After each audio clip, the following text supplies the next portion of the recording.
Anyway, we're going to talk about that. And I'm kind of excited to talk about that because, when we look at like people that are really successful, and I don't know how many people, I know we have hundreds and hundreds of clients. How many of them I would say that are above a $10 million net worth range, which I think most people would consider pretty friggin' affluent at that point? I don't know the number. I could probably guess a percentage, but I don't know the exact number. I don't either. It'd be probably something I'd need to look at. But let's say that you think we have 50 people that are above $10 million net worth? I would say so. That's probably pretty fair. Yeah, I'd say that. I'd say so. Yeah. And I know I have at least five or 10 clients.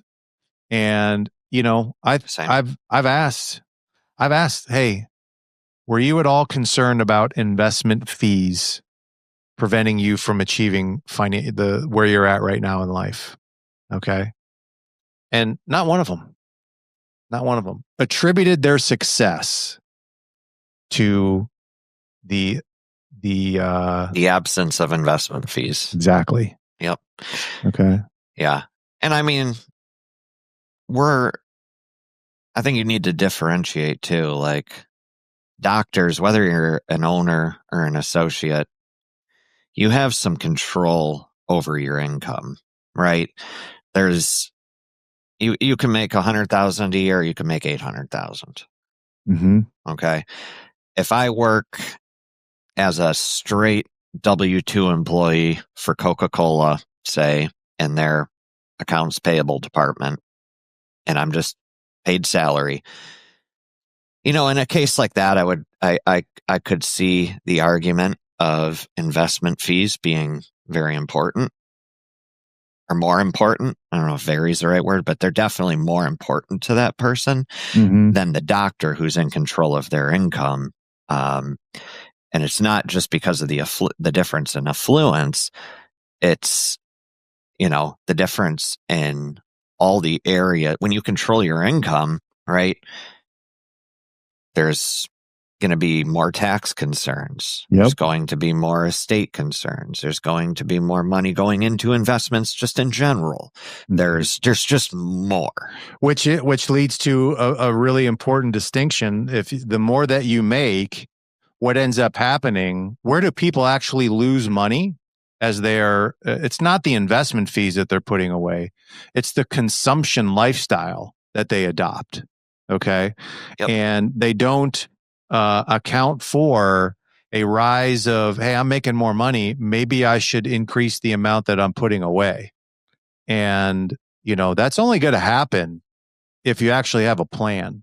Yeah. And I was just going to say, arguably, the biggest part of our job, it's not stock picking. We don't do that. It's behavior management on stuff like lifestyle.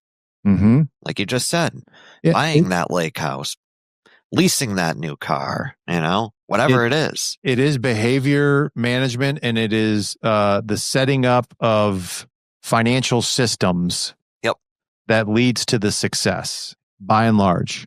Okay. Yeah. If you can do those two things, you're going to be successful. Yeah. And when I say financial systems, it means like, what are your financial systems? Meaning, what is the structure you have in place of how much money is going into retirement investments? How much is going into, reinvesting back into your business? How much is going into you living a good lifestyle? What is that?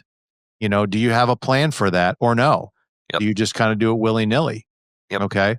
And you can only do that if you're going to work backwards and say, this is what I'd like to have in the next 7 to 10 years. And then we have to kind of, we have to make the adjustments to do that. But I can tell you right now that the investment fees that people have been paying on their, their IRAs or people get up in arms on a $20,000 IRA.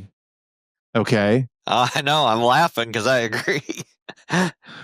Right. Like, oh my God, I'm paying, 50 basis points more on a 20,000. Like, do the math on that. What's 50 basis points on 20 grand? Let's see. $100. $100. Okay. And when confronted with the fact that you are vastly underpaying yourself, you have an inadequate compensation model, Yep. okay, where you are leaving hundreds of thousands of dollars at risk because you don't have a plan of how to allocate it. Don't you think that's a little bit more important? And you're focused on that $100. But man, that $100 make a difference. It's going to make a difference. Yep. So you guys have to understand the level of importance of having a good financial system in place. A plan with a good system that is being adhered to is just far and above more important than the fees that you're paying on your investment accounts. I'm sorry. It just is. Okay. And not to mention the fact that the other things that having an advisor do, which would be, debt management, which would be asset protection, tax planning, some of these other functions that an advisor does.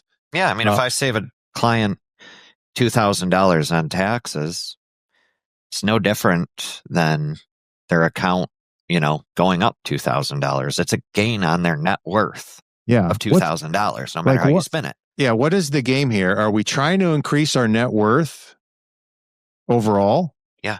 Yeah.